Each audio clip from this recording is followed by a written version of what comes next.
right, CanHammer fans. I have the new Dark Imperium Starter Set for Warhammer 40k. I have all 5 indexes for 8th edition Warhammer 40k. Yes, I have it in front of me right here, and over the next, I don't know, 3, 4, 5 videos, which I'm going to do within the next 24 hours, you're going to get every single page of everything. Much thanks goes out to Dylan at Multizone in Gatineau, our local gaming store where we have all our tournaments.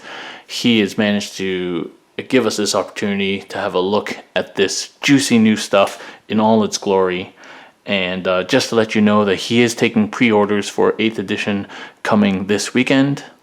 And he is eager to have your business. So here we go. We're going to start off in this video with unboxing this Dark Imperium set. As you can see, it's still shrink wrapped. And then in successive videos, we're going to be looking at all the index books. All right, so I am super excited about this. There has been so many leaks out today, and there will be over the next 48, 72 hours leading up to pre-orders. I'm sure that by the time my videos come out, you would have heard all of this before and seen all of this in other places. But for the CanHammer fans, our loyal supporters, we're making these videos as soon as we can to give you as much detail as we can. So let's get started and open this Dark Imperium Starter Set. I personally have not seen a starter set since I first played Warhammer back in the early 90s, and I believe that was the first edition or second edition maybe, so this is super exciting.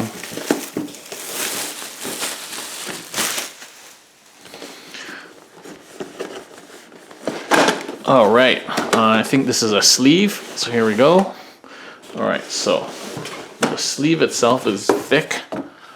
On the back you see the Death Guard versus the Ultramarines, and yeah, pretty cool. I'm not going to spend much time on that. Here is the box when you open it up with this classic picture right there, and then there's 2 little holes here, and you just lift it out.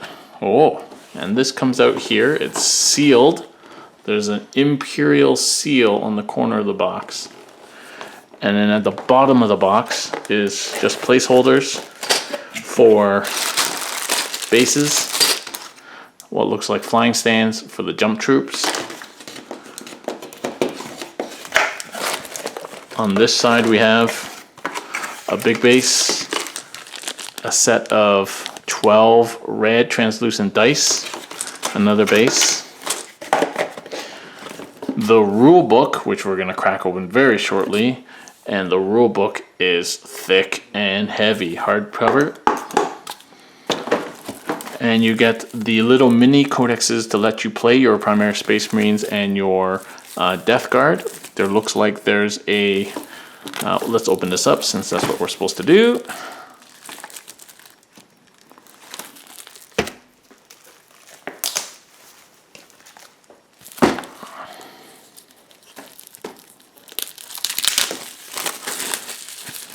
These kind of mini codexes here, just for the models that you get in the box.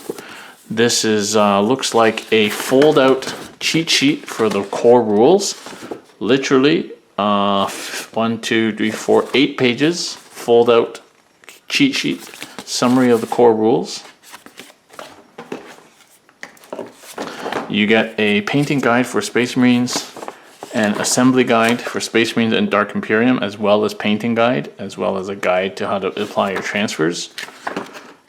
Very cool. Here we go. And then you get the 2 mini codexes for Space Marines and Death Guard.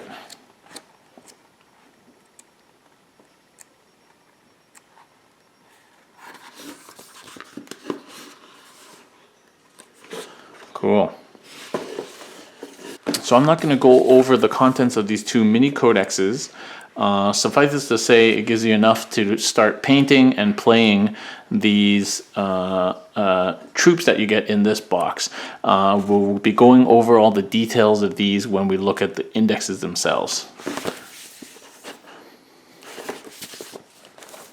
And you got a transfer sheet for Ultramarines, Blood Angels, Dark Angels, Space Wolves, Dark Imperium transfer sheet. There doesn't look to be any transfer sheets for Death Guard, so probably they don't need any. And then underneath it all is this, which is a clear plastic ruler from 1 to 12. 12-inch clear plastic ruler. Alright, so that is literally the contents of the starter box. Put these back in there, we don't need that. And now we're going to break the seal to what I believe are the miniatures. Break the Imperial seal. Alright, here we go. So we got Death Guard here, so as you would expect, kind of snap fit, very high quality plastic miniatures. I'm not going to spend a lot of time looking at the miniatures. You will eventually get to look at them in a lot of detail yourself. But what I will note is that, oh, here's the new jump pack. Pretty cool. What you will note is that the Space Marines and the Death Guard sprues are separate. So if you pre-order from Dylan, he is actually offering people the opportunity to just buy half of the box set. So if you don't want the Death Guard, you can just buy the Space Marine side or vice versa. All right, so there's a good offer for CanHammer fans.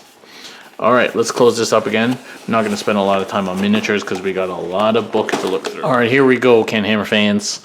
The read-along for Warhammer 40k 8th edition main rulebook. Super thick book, very thick, at least almost 2 inches thick, very heavy, hardcover, nice finishing, and of course Ultramarines on the back. Of note, the book comes with a little page marker like this. Very nice touch. So this read along is not going to talk about fluff. You can read it yourself when you get it. I don't want to spend time talking about fluff, okay?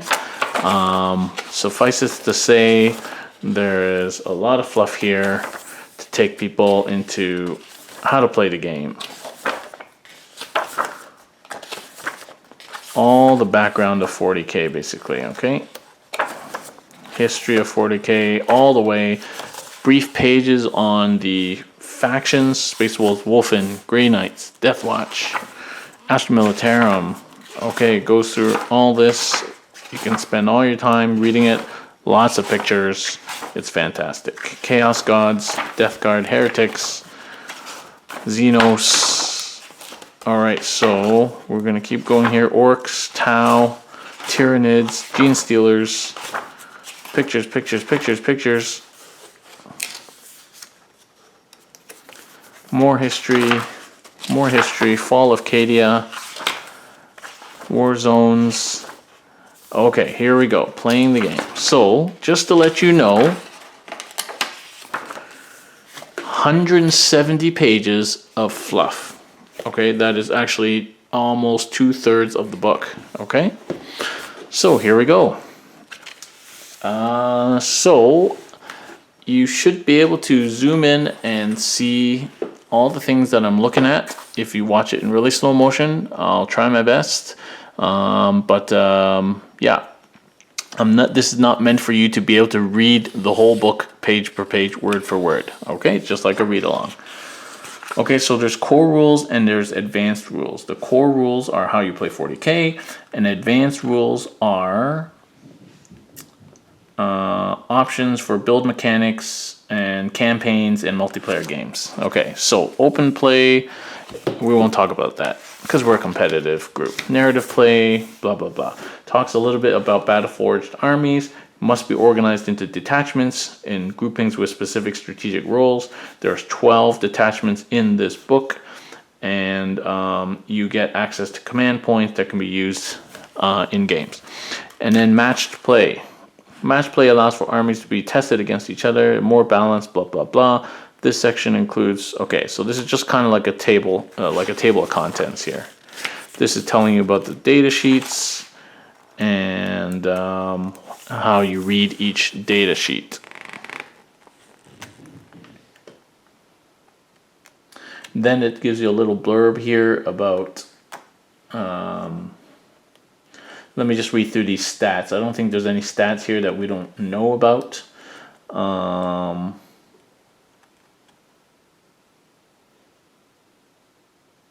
Yeah. So the key difference here is there are no more factions anymore. There are keywords, and there are faction keywords and other keywords. So these other keywords are like infantry, character, whatever. And the faction keywords are, of course, chaos or Nurgle or Space Marine. And so those have taken the place of keywords, of factions, and so now it's just keywords. There's a little blurb here on modifying characteristics, and talking about monsters and how they go down.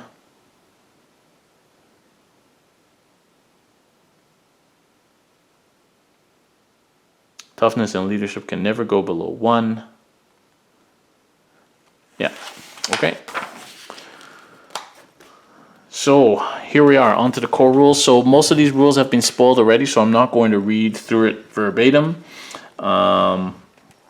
Just to let you know, so the unit coherency is still 2 inches horizontally, 6 inches vertically. You must stay in coherency. The battle round now is movement phase, psychic phase, shooting phase, charge phase, fight phase, and morale phase. And in the movement, every model has their own movement now. You can move any number of inches, just like before. And fly is like Age of Sigmar, so it just means that you can move across models and terrains. I think there's a different thing in terms of flyers, which we'll obviously encounter later on. Some flying things have a minimum movement. If you can't make that minimum movement, you die. Enemy models, so you must stay 1 inch away from enemy models. And if you fall back during your movement phase, so it's like retreat in AOS, you can only do that if you start off like engaged, so within an inch of an enemy. You can fall back and you must end your move completely 1 inch away from all enemies. And if you fall back, you cannot advance. So it's different from AOS where you can run after retreating. So you cannot advance or charge if you fall back. And you can't shoot unless you fly. Okay, so that's important. If you fly, you can still shoot after falling back. And advancing is like running in AOS. It's just an extra dice onto your move characteristic. And it's like running in the old days. You can't shoot or charge after that. Just talks a bit about wobbly model syndrome, and then it talks about reinforcements. Many units have the ability to set up on the battlefield mid-turn, sometimes by using teleporters, grav shoots, or other means. This means at the end of the movement phase, but it can also happen during other phases. Units that set up in this manner cannot move or advance further during the turn they arrive. Their entire movement is deploying, so like Deep Strike.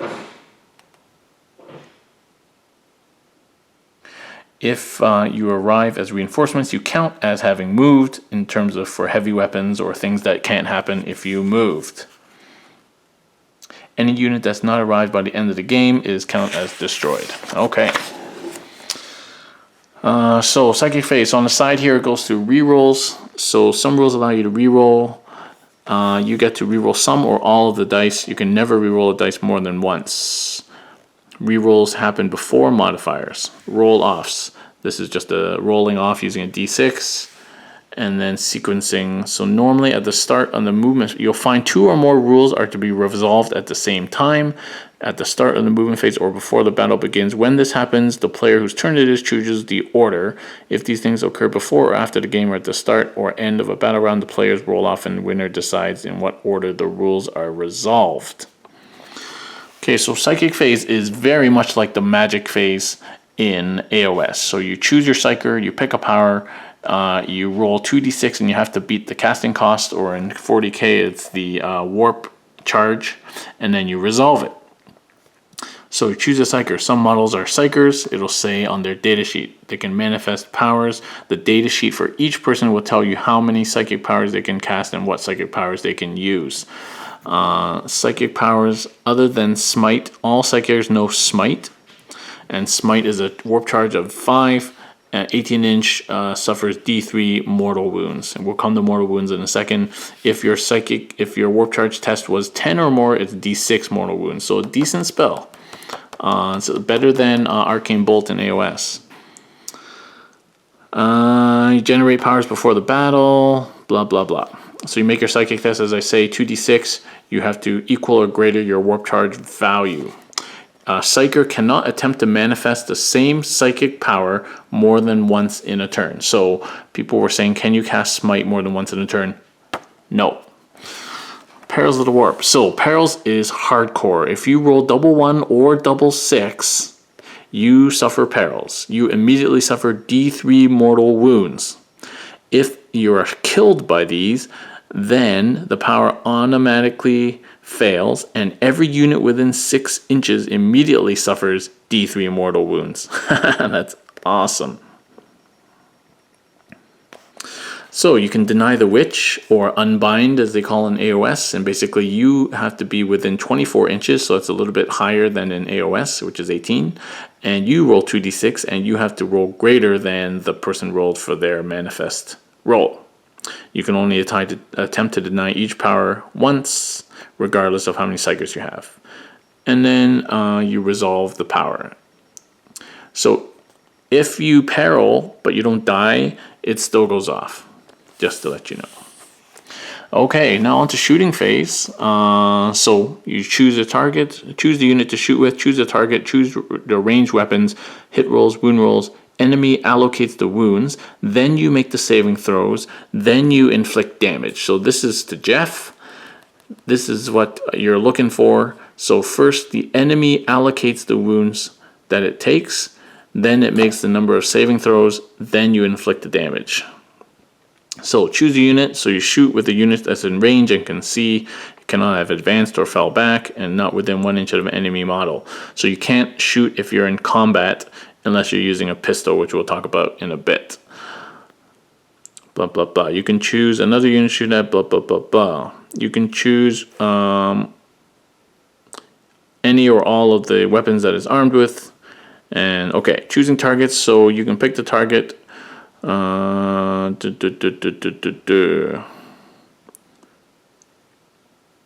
you can't shoot at enemy units that are locked in combat. Which is good, very different from AOS, which is good. I think if 40k you could shoot into combat, and AOS is becoming a little bit like that, it gets a little bit ridiculous for shooting. Okay, so here's the confirmation that you can shoot every weapon at a different target.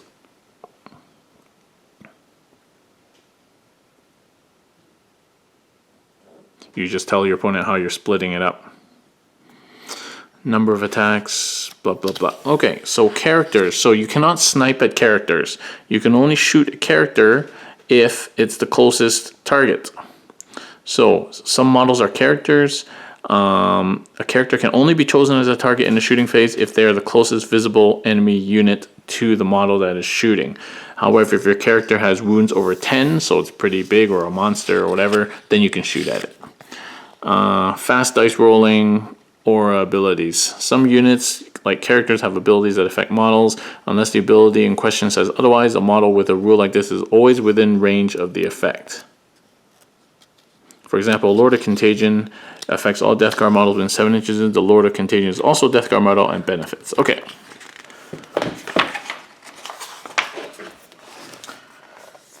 Alright, the most important rule, have fun. Yay!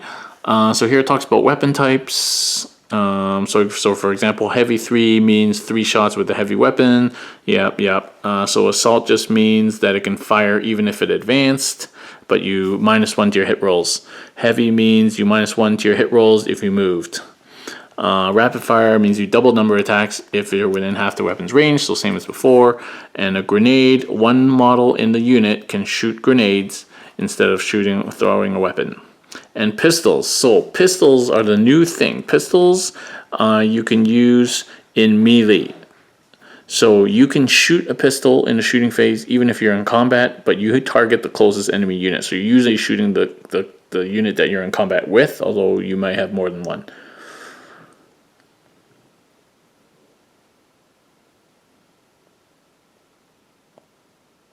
And if you have a pistol and another type of weapon, you must choose which one you want to shoot. You can't shoot both.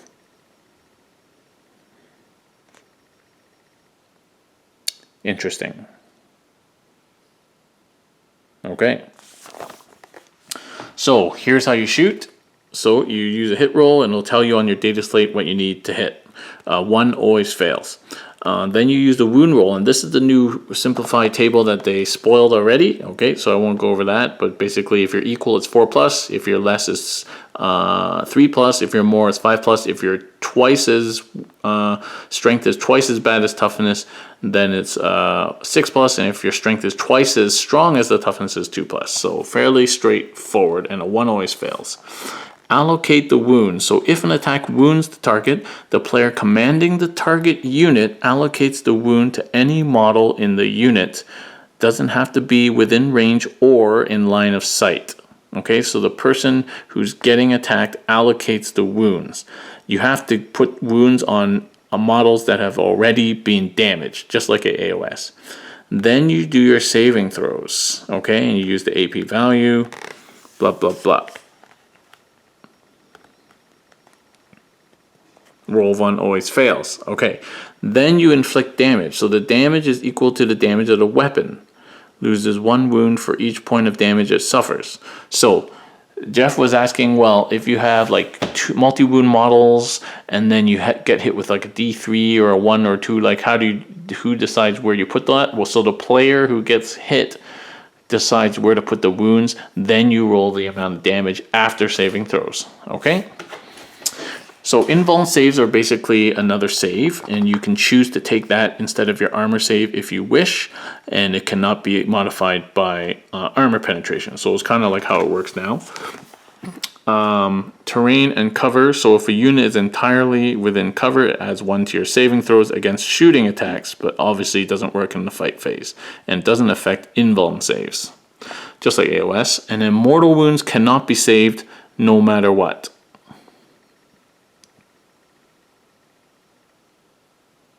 And mortal wounds do roll over. So unlike normal attacks, excess damage from attacks that inflict mortal wounds is not lost. Keep allocating damage to another model in the target unit until all damage has been allocated or a unit is destroyed. Alright, so normal excess damage does not spill over normally. That's an important difference from AOS, but mortal wounds do spill over. Okay, so charge phase, you decide who you want to charge with, you choose your targets, you resolve Overwatch, and you roll to charge. So choose a target. Any of your units within 12 inches of the enemy can make a charge move, and you can't obviously if you advanced or fell back. You choose the target. Once you have chosen an eligible unit, select 1 or more enemy units within 12 inches of them as the target. Each target unit can then attempt to fire Overwatch. So potentially you can be overwatched by multiple units if you pick them. Overwatch. Each time a charge is declared against a unit, the target unit can fire Overwatch. So every time you can fire. And so you can potentially fire Overwatch several times a turn, as long as there's no enemies within 1 inch of you. Overwatch is resolved like a normal shooting attack, but you have to roll 6. So they got rid of this silly snapshot business. Now it's just you have to roll 6, irrespective of any modifiers or ballistic skill. Then you make your move. So you roll 2d6 and you charge. It can move up to this number of inches. The first model you move must finish within 1 inch of an enemy model from one of the target units. No models in the charging unit can move within 1 inch of an enemy unit that was not a target. So you can't randomly end up pulling other units in, unlike AOS. If this is impossible, the charge fails. Once you moved all the models in the charging unit, choose another eligible unit and repeat the above procedure until no one else can charge. Heroic Intervention. After the enemy has completed all the charge moves, any of your characters that are within 3 inches of an enemy unit can perform a heroic intervention. They can do a 3-inch pile-in move, so long as they end the move closer to the nearest enemy model. Interesting. So your characters can get involved if they want. That's very interesting. So when you fight, so you choose the unit. Any unit that charged or has models within 1 inch of it can be chosen to fight. This includes all units, not just those controlled by the player's turn it is. Yeah. So it's alternating activation, but the units that charged fight first. So the player whose turn it is picks the order in which these units fight. All charging units have fought. Then the players alternate choosing other eligible units to fight with, starting with the player whose turn it is. So if you're the charger, you get to fight with all your charging units first, and then you get first pick at the other ones. It's definitely good to charge. No unit can be selected to fight more than once. If a player runs out, then blah, blah, blah. Okay, pile-in is 3 inches. You can move like AOS in any direction so long as you end up closer to the nearest enemy model. And choose your targets. Attacking model must be within 1 inch of that unit. So there's no distance on your melee weapons like in AOS. It's just a flat 1 inch.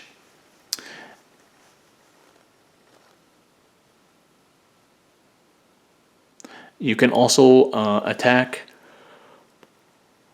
if you're within 1 inch of another model from its own unit that is itself within 1 inch of the enemy. So similar to 40k, except it's 1 inch instead of 2 inches. And you can split your attacks however you please. Your number of attacks is determined on your data slate. Your weapon, self-explanatory, resolve your attacks, blah, blah, blah. And consolidation is now 3 inches. This move can be, you may move each model in the unit up to 3 inches. This move can be in any direction so long as the model ends the move closer to the nearest enemy model. Okay, so it's just like another pile-in. Yeah, it's just a pile-in that they call consolidate. It doesn't actually talk about moving when the combat is over. I don't think you get to. I don't think you get to do that. I know it's not clear. Yeah, because you can still, it doesn't say you can't consolidate if you're out of combat. You just have to move 3 inches towards the closest enemy model, which might be like a foot away. I don't know. It's a bit unclear, but I think it's presumed that that's just at the end of combat. Okay, morale phase. So morale phase is basically battle shock. So if you haven't played AOS, you take your leadership value, you roll 1d6, you add the number of models that unit lost in that turn. Okay, not just combat or shooting, but the whole turn.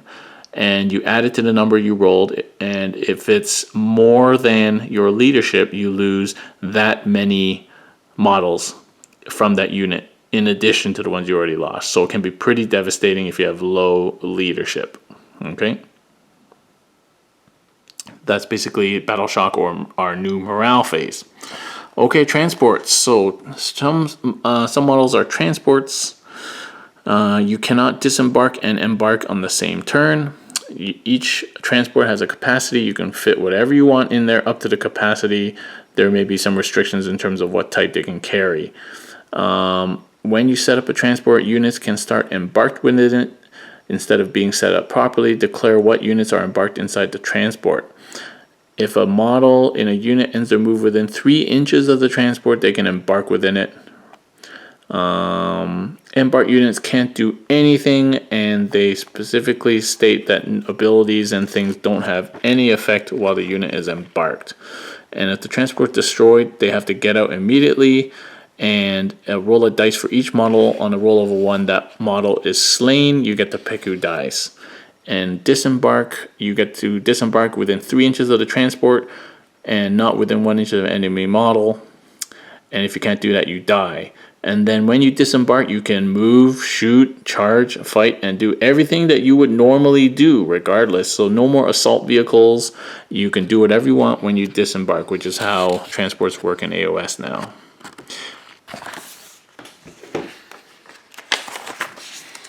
All right, this is an example of a turn, so we won't go through that. All right, so here we are. fighting a battle. The mission, the battlefield, battle zones, and expansions. Okay, nothing much of note here. So if you have a character who's a warlord, you can use a warlord trait. And the warlord traits are here. So there's only 3 warlord traits. And I don't know, probably each book will have their own warlord traits, but these are the 3 generic warlord traits. Legendary fighter, if the warlord charges, you add 1 to their attacks. Inspiring leader, friendly units within 6 inches of the warlord can add 1 to their leadership. And tenacious survivor, roll a dice each time the warlord loses a wound. On a 6, it shrugs it off, so like a 6 plus feel no pain. Alright, so these are the missions.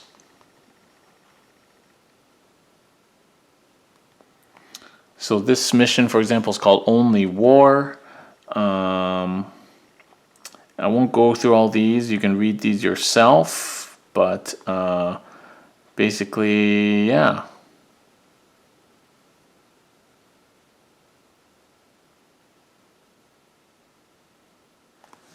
It has random primary objectives. So here's a bit about open play. And this is a team game. Yeah, this is all open play. Narrative play missions. Okay, so these are all narrative play missions, I think. Let's see. I don't want to miss anything here. Might have missed a page. Nope, these are narrative play missions, yeah.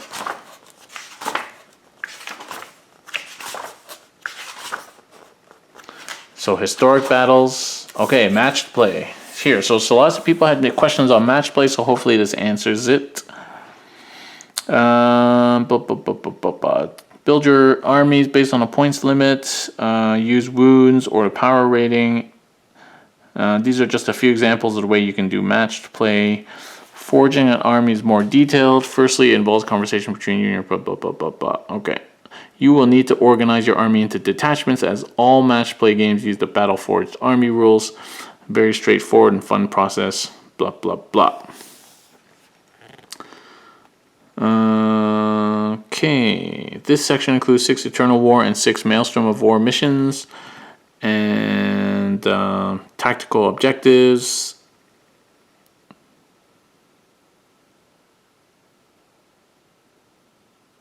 Okay. Okay, just the introduction, nothing much there.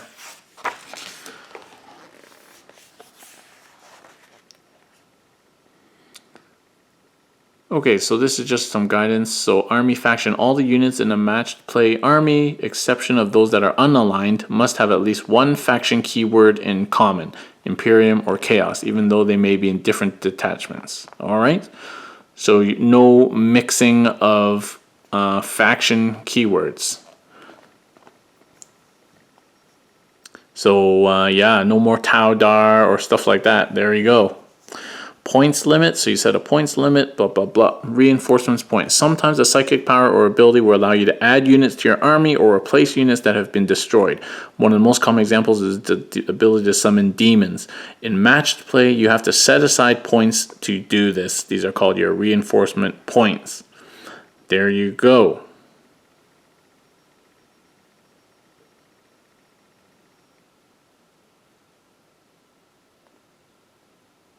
Okay, and so here we go. So this is similar to AOS. So for 2,000 point games, 3 detachments per army, a 6x4 table, 2 to 3 hours game length. Okay, so that's probably what most people are going to start off running in tournaments. 2,000 points, 3 detachment limit, and 6x4 tables, 2 to 3 hours. So it doesn't seem like it's that much shorter. So choose your mission. Okay, so these are the various missions, D6s if you wanted to, they sound very similar, No Mercy. Oh, there's a couple of new ones, Retrieval Mission, No Mercy. Then there's the Scouring, Big Guns, Secure and Control, and the Relic. And Maelstrom, you got Cleanse and Capture, Contact Loss, Tactical Isolation, Spoils of War, Cloak and Daggers, and Deadlock. Objective markers. It states very clearly you measure distance from the center of the marker. Sudden death. Generally, a game will not finish before the agreed turn limit. It is possible to achieve a sudden death victory. If one player concedes the battle, the game ends.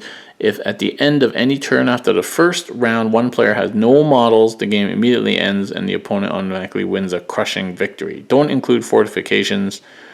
And if a player has any units on the battlefield, unless they have a unit embarked inside. Oh, okay. So, matched mission rules. 3 special rules for matched play missions. Psychic focus. With the exception of smite, each psychic power can be attempted only once per turn rather than once per psyker. So, but still you can only cast smite once per psyker. Okay? Strategic discipline. The same stratagem cannot be used by the same player more than once during a single phase. This does not affect stratagems that are not used during a phase, like before the battle or before the round. Okay, and reserves. Instead of setting up on the battlefield during deployment, you can set up in teleporters. Blah blah blah blah blah. When setting up your army during deployment, at least half the total number of units in your army must be set up on the battlefield, even if every unit in your army has an ability that will allow them to set up elsewhere. So no more null deploy.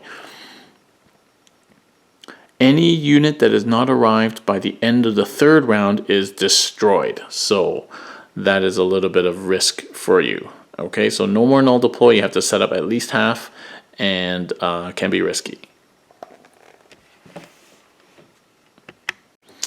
Alright, so this was leaked yesterday, I believe, the new deployments. So there's a new one here called Spearhead Assault. And this basically is 9 inches away from the center point in this kind of deployment. Then there's Dawn of War. Then there's this Search and Destroy. So there's a 9-inch bubble around the center which you can't enter, and then table quarters like that. Then there's Hammer and Anvil. Then there's Frontline Assault, which is again kind of like the other one, but widthways. And then there's Vanguard Strike, which is the same.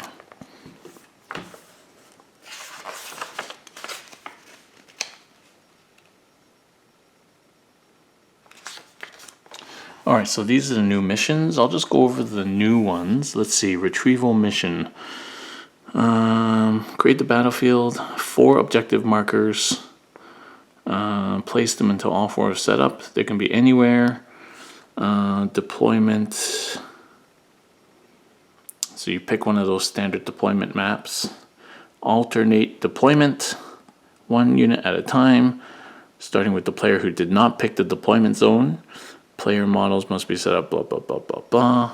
The player who finished setting up can choose. So just like AOS, alternating deployment, and the person who finishes first gets to pick. It doesn't say anything about detachments allowing you to drop all of those at once. And then there's still a seize on a 6. Battle length. So still variable battle length, so 3+. 4+, and then round 7 finishes. Victory conditions, take and hold. At the end of the game, objective markers worth 3. So everything is very similar, just different design. So I'm not going to spend time going over these. But the keys are that we still have variable game length, alternating deployment with that structure, and there's still a seize.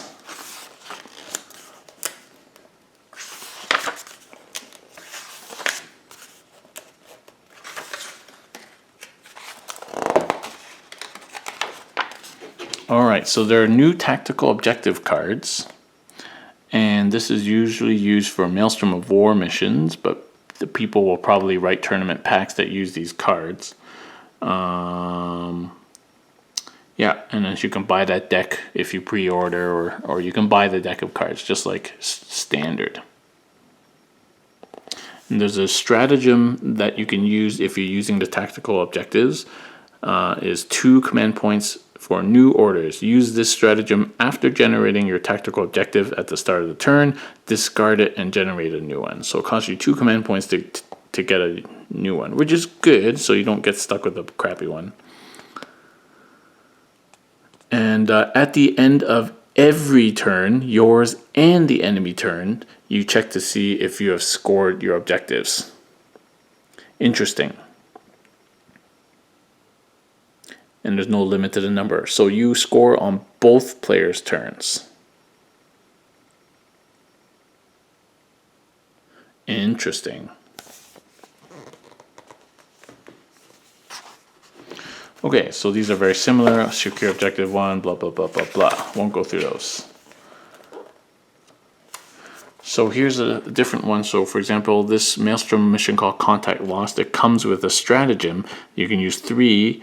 So that kind of the mission includes a stratagem that you can use.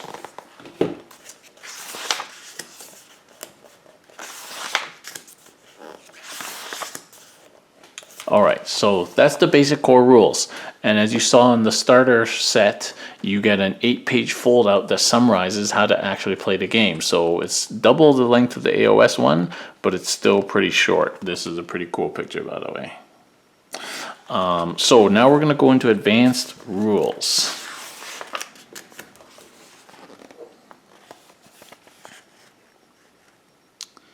Okay, Battlezone rules. Battlezone rules. Okay, so I guess that's kind of like the realm rules in AOS. Expansions. So this section introduces 4 expansions: Planet Strike, Stronghold, Assault, Cities of Death, and Death from the Skies. So you can choose whether you use the expansions or not.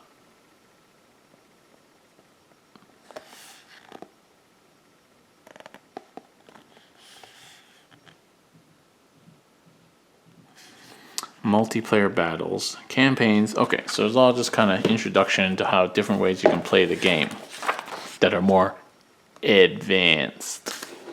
Okay, so here we go. Battle-forged armies. So an army can include any number of detachments. You can mix them together how you like. Blah, blah, blah, blah, blah.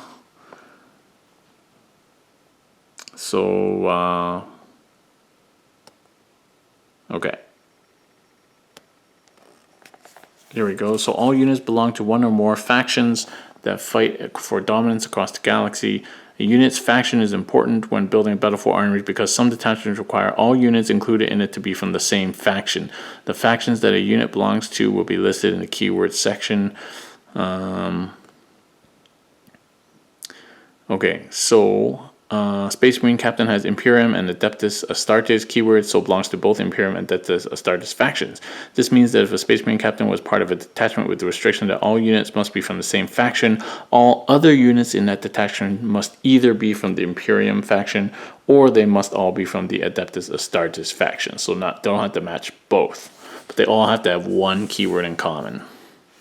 So battlefield roles is before HQ troops, elites, fast attack, heavy support. Dedicated transport is a separate role. Flyer is a separate role. Fortification and Lord of War.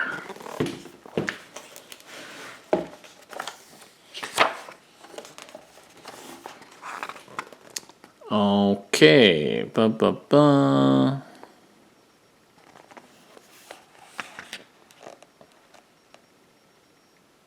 Okay, so telling you what are the required roles, slots, and what are the optional ones.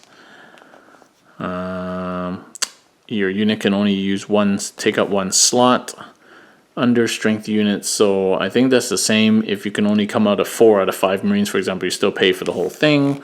Restrictions, command benefits, command points. So when you build a Battlefield army, you have command points. All Battleforged armies start with 3 command points. And the more detachments you take, they add bonuses to command points. You spend them on stratagems. Yeah, you can use the same stratagem multiple times during the course of a battle, only once per phase.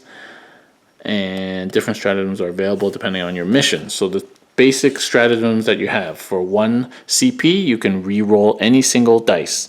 For 2 command points, you can use it right after the enemy unit has fought, and select one of your own units to fight next. So kind of break that order.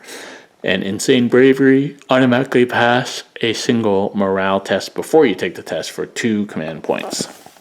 So here are the detachments. I think we've seen all these already. I won't spend too much time belaboring them, but you see here that any number of dedicated transports can always be included for each detachment choice.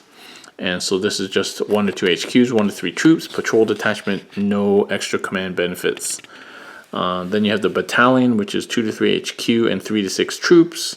And again, 3 plus 3 command points. And then the brigade, 3 to 5 HQ, 6 to 12 troops, 3 to 8 elites, 3 to 5 fast attack, 3 to 5 heavy support, plus 9 command points.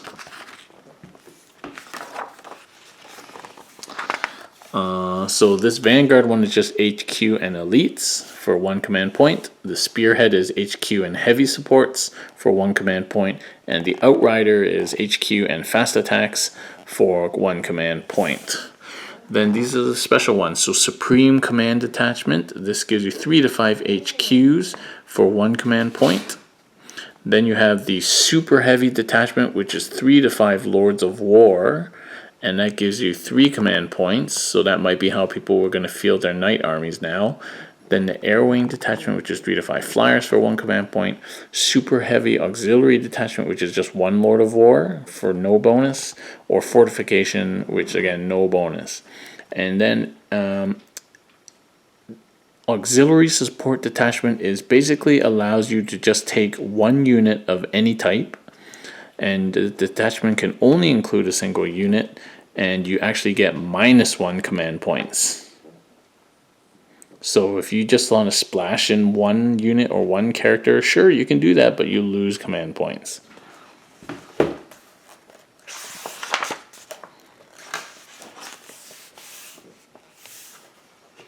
Okay, so here are terrain rules.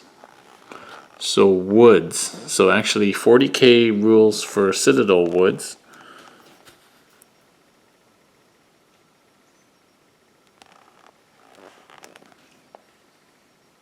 Okay, so it just provides cover and slows you down. You -2 from your charge.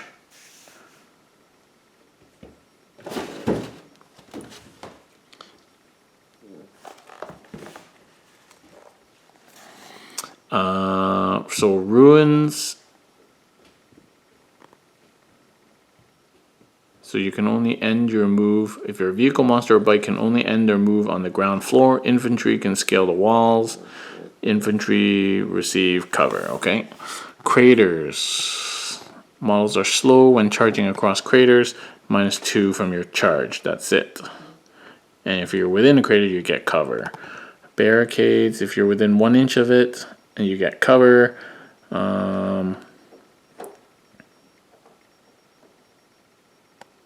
You can fight across a barricade. Okay. And then obstacles. There can be obstacles to vehicles or monsters, or obstacles to everything else.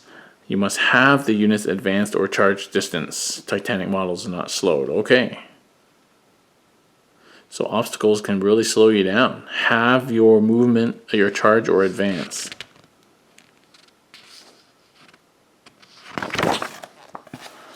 Imperial Statuary. You get cover if you're 25% obscured, and you get 1 leadership if you're an Imperium. Fuel pipes. Explode. Battlescapes. Okay, this stuff's kind of boring, but you can read it on your own time. I don't know if people are going to be using those kind of terrain rules, except for maybe like the cover thing.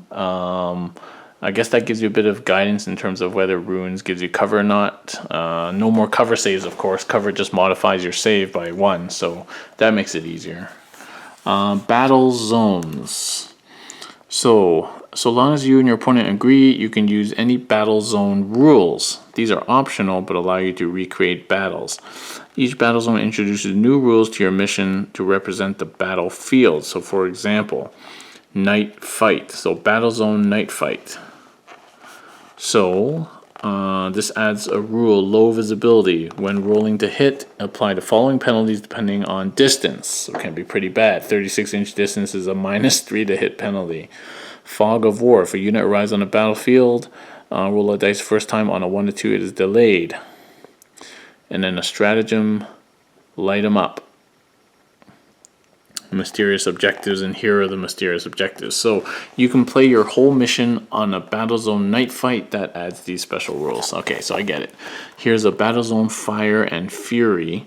Burning Skies. Units that can fly must roll a dice each time they move. On a roll of 1, they suffer D3 mortal wounds. Earth Cracks. All move characteristics are halved for units that begin their turn with any models entirely within a terrain feature. Meteoric Debris. So debris falls and injures people. Warlord traits and extra stratagems. You get a bombardment. Battlezone Psychic Maelstrom. So anyway, these are all different ways of modifying your battlefield. Should be interesting just for playing. Planet Strike. So I'm not going to spend time going over these, but these are just the rules of the way that they've incorporated the Planet Strike and the Planet Fall and those extra books into the rules now. Here's City of Death rules. So just adds rules in terms of heights and streets and firing, and adds a mission. Then there's Stronghold Assault, so people can go through and look at these in their own time. Bunker Assault, Death from the Skies. So the whole book of Death from the Skies has been condensed into 2 pages.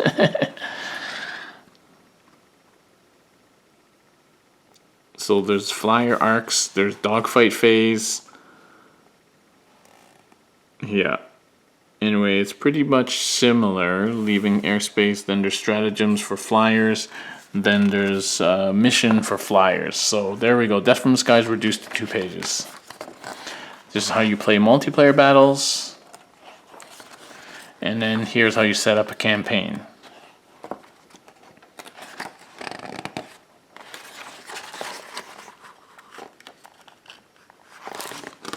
Okay, now you have an appendix at the end of the book, which is just kind of fluff. It's just a fluff appendix. Pretty cool. And I believe that is it. So 110 pages of rules and 170 pages of fluff make up this 40k rulebook. So, I hope that was an interesting read-along. Nothing too major revealed in this read-along because a lot of this has already been leaked by GW themselves over the last few weeks. So thanks for joining me for this read-along. All the Q&As are on specific indexes, so I'll be covering those as we go through them. So join us next time for our first index read-along.